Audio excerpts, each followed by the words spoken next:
पतरस की दूसरी पत्री, पहला अध्याय।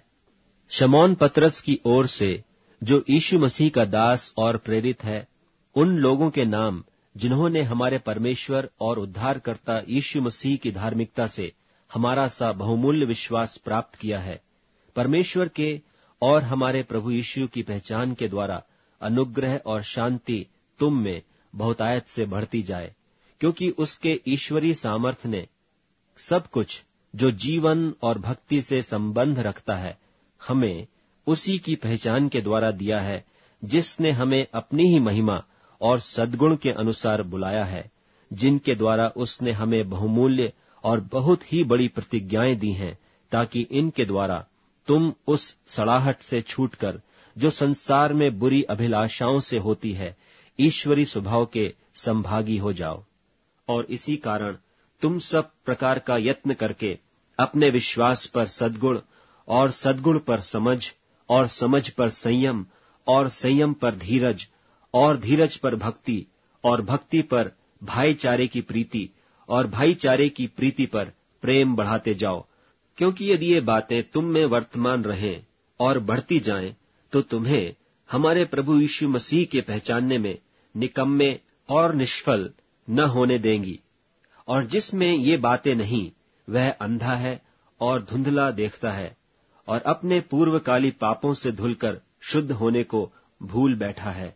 इस कारण हे भाइयों, अपने बुलाए जाने और चुन लिए जाने को सिद्ध करने का भली भांति यत्न करते जाओ, क्योंकि यदि ऐसा करोगे तो कभी भी ठोकर न खाओगे, वरन इस रीति से तुम हमारे प्रभु और उद्धारकर्ता यीशु मसीह के अनंत राज्य में बड़े आदर के साथ प्रवेश करने पाओगे।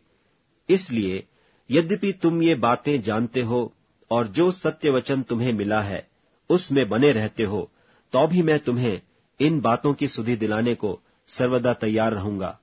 और मैं यह अपने लिए उचित समझता हूं कि जब तक मैं इस डेरे में हूं, तब तक तुम्हें सुधि दिला दिलाकर उभारता रहूं, क्योंकि यह जानता हूं कि मसीह के वचन के अनुसार मेरे डेरे के गिराए जाने का समय शीघ्र आने वाला है। इसलिए मैं ऐसा यत्न करूंगा कि मेरे कूच करने के बाद तुम इन सब बातों को सर्वदा स्मरण कर सको, क्योंकि जब हमने तुम्हें अपने प्रभु यीशु मसीह की सामर्थ का और आगमन का समाचार दिया था, तो वह चतुराई से गढ़ी हुई कहानियों का अनुकरण नहीं किया था, वरन हमने आप ही उसके प्रताप को देखा था कि उसने परमेश्वर पिता से आदर और महिमा पाई, जब उस प्रतापमय महिमा में से यह वाणी आई कि यह मेरा प्रिय पुत्र है, जिससे मैं प्रसन्न हूं। और जब हम उसके साथ पवित्र पहाड़ पर थे, तो स्वर्ग से यही वाणी आते सुना, और हमारे पास जो भविष्यद्वक्ताओं का वचन है वह इस घटना से दृढ़ ठहरा। और तुम यह अच्छा करते हो जो यह समझकर उस पर ध्यान करते हो कि वह एक दिया है जो अंधियारे स्थान में उस समय तक प्रकाश देता रहता है, जब तक कि पौ न फटे और भोर का तारा तुम्हारे हृदयों में न चमक उठे। पर पहले यह जान लो कि पवित्र शास्त्र की कोई भी भविष्यवाणी किसी के अपने ही विचारधारा के आधार पर पूर्ण नहीं होती, क्योंकि कोई भी भविष्यवाणी मनुष्य की इच्छा से कभी नहीं हुई, पर भक्तजन पवित्र आत्मा के द्वारा उभारे जाकर परमेश्वर की ओर से बोलते थे। पतरस की दूसरी पत्री, दूसरा अध्याय। और जिस प्रकार उन लोगों में झूठे भविष्यद्वक्ता थे, उसी प्रकार तुम में भी झूठे उपदेशक होंगे, जो नाश करने वाले पाखंड का उद्घाटन छिप छिप कर करेंगे, और उस स्वामी का जिसने उन्हें मोल लिया है इनकार करेंगे, और अपने आप को शीघ्र विनाश में डाल देंगे। और बहुतेरे उनकी नाई लुचपन करेंगे, जिनके कारण सत्य के मार्ग की निंदा की जाएगी, और वे लोभ के लिए बातें गढ़कर तुम्हें अपने लाभ का कारण बनाएंगे।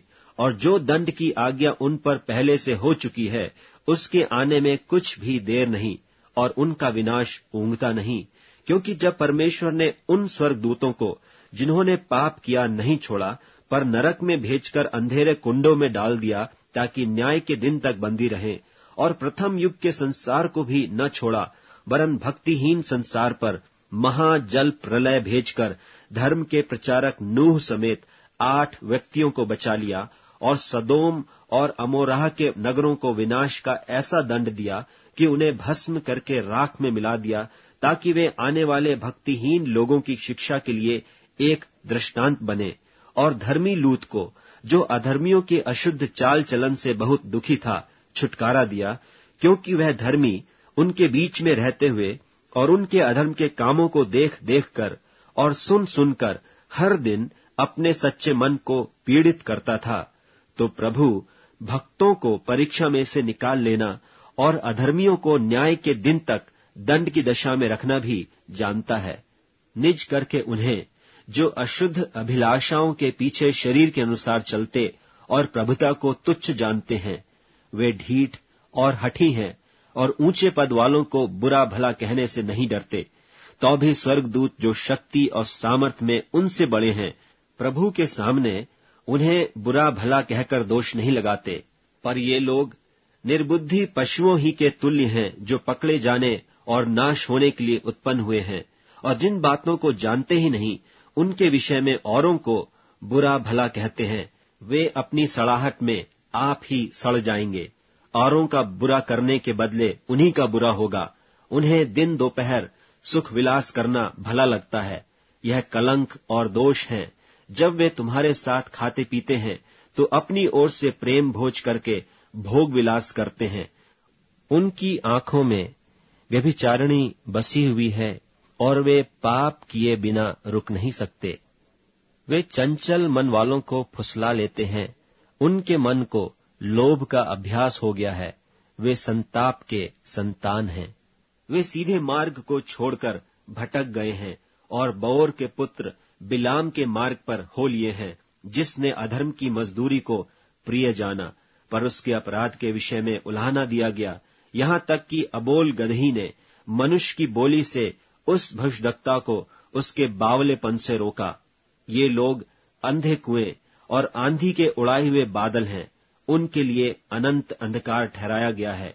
वे व्यर्थ घमंड की बातें कर करके लुचपन के कामों के द्वारा उन लोगों को शारीरिक अभिलाषाओं में फंसा लेते हैं, जो भटके हुओं में से अभी निकल ही रहे हैं। वे उन्हें स्वतंत्र होने की प्रतिज्ञा तो देते हैं, पर आप ही सड़ाहट के दास हैं, क्योंकि जो व्यक्ति जिससे हार गया है, वह उसका दास बन जाता है। और जब वे प्रभु और उद्धारकर्ता यीशु मसीह की पहचान के द्वारा संसार की नाना प्रकार की अशुद्धता से बच निकले और फिर उनमें फंसकर हार गए, तो उनकी पिछली दशा पहली से भी बुरी हो गई है, क्योंकि धर्म के मार्ग का न जानना ही उनके लिए इससे भला होता कि उसे जानकर उस पवित्र आज्ञा से फिर जाते जो उन्हें सौंपी गई थी। उन पर यह कहावत ठीक बैठती है कि कुत्ता अपनी छांट की ओर और धोई हुई सुअरनी कीचड़ में लौटने के लिए फिर चली जाती है। पत्रस की दूसरी पत्री 3 अध्याय। हे प्रियो, अब मैं तुम्हें यह दूसरी पत्री लिखता हूं और दोनों में सुधि दिलाकर तुम्हारे शुद्ध मन को उभारता हूं कि तुम उन बातों को जो पवित्र भविष्यद्वक्ताओं ने पहले से कही हैं और प्रभु और उद्धारकर्ता की उस आज्ञा को स्मरण करो जो तुम्हारे प्रेरितों के द्वारा दी गई थी। और यह पहले जान लो कि अंतिम दिनों में हंसी ठट्टा करने वाले आएंगे, जो अपनी ही अभिलाषाओं के अनुसार चलेंगे और कहेंगे, उसके आने की प्रतिज्ञा कहाँ गई? क्योंकि जब से बाप दादे सो गए हैं, सब कुछ वैसा ही है जैसा सृष्टि के आरंभ से था। वे तो जान बूझकर यह भूल गए कि परमेश्वर के वचन के द्वारा से आकाश प्राचीन काल से वर्तमान है और पृथ्वी भी जल में से बनी और जल में स्थिर है। इन्हीं के द्वारा उस युग का जगत जल में डूबकर नाश हो गया, पर वर्तमान काल के आकाश और पृथ्वी उसी वचन के द्वारा इसलिए रखे हैं कि जलाए जाएं, और वह भक्तिहीन मनुष्यों के न्याय और नाश होने के दिन तक ऐसे ही रखे रहेंगे। हे प्रियो, यह एक बात तुमसे छिपी न रहे कि प्रभु के यहाँ एक दिन 1000 वर्ष के बराबर है और 1000 वर्ष एक दिन के बराबर हैं। प्रभु अपनी प्रतिज्ञा के विषय में देर नहीं करता, जैसी देर कितने लोग समझते हैं, पर तुम्हारे विषय में धीरज धरता है और नहीं चाहता कि कोई नाश हो, वरन यह कि सबको मन फिराव का अवसर मिले। परंतु प्रभु का दिन चोर की नाई आ जाएगा। उस दिन आकाश बड़ी हड़हड़ाहट के शब्द से जाता रहेगा और तत्व बहुत ही तप्त होकर पिघल जाएंगे और पृथ्वी और उस पर के काम जल जाएंगे। सो जबकि ये सब वस्तुएं इस रीति से पिघलने वाली हैं, तो तुम्हें पवित्र चाल चलन और भक्ति में कैसे मनुष्य होना चाहिए और परमेश्वर के उस दिन की बाट किस रीति से जोहना चाहिए और उसके जल्द आने के लिए कैसा यत्न करना चाहिए, जिसके कारण आकाश आग से पिघल जाएंगे और आकाश के गण बहुत ही तप्त होकर गल जाएंगे। पर उसकी प्रतिज्ञा के अनुसार हम एक नए आकाश और नई पृथ्वी की आस देखते हैं, जिनमें धार्मिकता वास करेगी।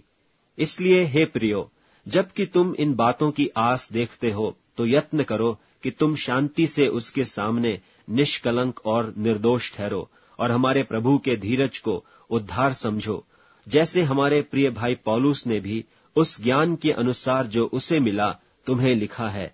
वैसे ही उसने अपनी सब पत्रियों में भी इन बातों की चर्चा की है, जिनमें कितनी बातें ऐसी हैं जिनका समझना कठिन है और अनपढ़ और चंचल लोग उनके अर्थों को भी पवित्र शास्त्र की और बातों की नाई खींच तान कर अपने ही नाश का कारण बनाते हैं। इसलिए हे प्रियो, तुम लोग पहले ही से इन बातों को जानकर चौकस रहो, ताकि अधर्मियों के भ्रम में फंसकर अपनी स्थिरता को हाथ से कहीं खो न दो, पर हमारे प्रभु और उद्धारकर्ता यीशु मसीह के अनुग्रह और पहचान में बढ़ते जाओ। उसी की महिमा अब भी हो और युगानुयुग होती रहे। आमीन।